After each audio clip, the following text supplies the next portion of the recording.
I'll say two things. Yeah. First off, Lowry's not playing for Miami, too, so they have an injury they have to deal with. Number two, Boston was up 13 in the first half, and they were up 62-54 at the half. Now, I don't buy the idea that they won the three quarters, but let's face it, they outscored them in the first, second, and the fourth. I can't, 39-14 is 39-14, but they've earned the respect with Game 6. I'm not trying to negate Smart and Horford, but Pritchard scored 18 points and shot the ball pretty well. I know they put him in pick and roll, and he couldn't guard anybody. He couldn't guard anybody. I understand that. No, he couldn't guard I get it, but he did score 18 points. That don't matter if you lose. I understand. He made, you know, he was a -1. Negative, I get it. But the idea here that now we're going to say that the Celtics can't beat the Heat because these two, first off, they're going to play.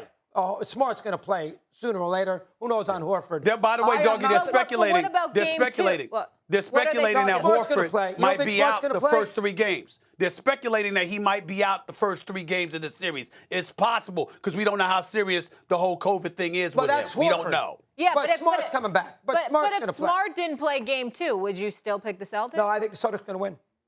I think the Celtics will win this series. I agree with what Pat Bev said. I'm very alarmed by that third quarter. Yeah. Butler played great. I don't like the pick and roll with Pritchard. I understand all that. But I have too much respect for what the Celtics have done in this postseason. They beat I know Middleton was out, but Game 6 in Milwaukee, they won. Yeah. I'm going to it's Game 1. They just finished Sunday night. I'll give them a little pass. Let me see this again before I think that they can't Stephen beat A., are Miami you still staying with Boston now? Now that you just saw Game 1? I was getting ready to go there because I wanted Doggy and Bev to hear what I'm about to say, Molly. Okay. I have the Boston Celtics in 7. Assuming everybody's playing. I'm not picking the Boston Celtics to win this series without Marcus Smart.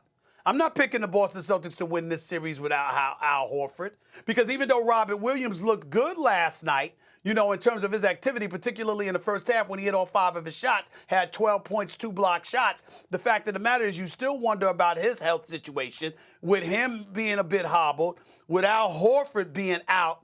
Definitely the most important piece to me is Marcus Smart's availability. If Marcus Smart is not available, the Miami Heat are going to the finals. He's that important to the Boston Celtics. To that, you say what, Bev? I say, I think we're looking at it from. We need to look at it from a basketball standpoint. You know, okay. Robert Williams is a 5-man who rolls, slip screens, rolls. Miami Heat, they switching all that. Now, we got Al Horford, who's the best at screening and popping, which means it's a 5-man guarding another 5-man on a perimeter, which means your next low man is a guy probably my height, 6'1", 6'2". Now, you take all that out the game, who's stopping who from getting to the paint? That's what I'm saying. And you have your defensive player of the year out. I understand they weathered the storm against Milwaukee. I respect that. I mean, I love the grittiness of the team, hell of a coach. But when you're talking about this is the #1 team, and I know we don't talk about them enough, we show the top 4 teams left. We only show 3. We leave the Heat out. What Jimmy Butler is doing consecutively, night after night after night, imposing his will. The game is, it seems like he's controlling the game. He's never rushed. He's always at his pace. No one can guard him, as we can see. He's getting to the free throw anytime he wants. And in the fourth quarter, Pritchard, if he's guarding, they won't be successful. I mean, they just won't. It's just hard. It's just hard. All right.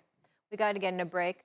Pat Bev, you have been tremendous these past 3 days on television. I appreciate that. Thank you. I mean, I know you still have a lot more to do on the court, but seriously, That's some excellent analysis you just gave, my brother. You've been incredible. I appreciate really. that. And it's been so much fun having you, and I hope you'll be back soon. Yes, ma'am. Thank you so much. Ooh, I'm sorry. No, it's okay. You're just being I told him he can't call me ma'am. It makes me feel old, but it's all good. Mom raised you right. It's all good. Thanks for watching ESPN on YouTube. For live streaming, sports, and premium content, subscribe to ESPN+.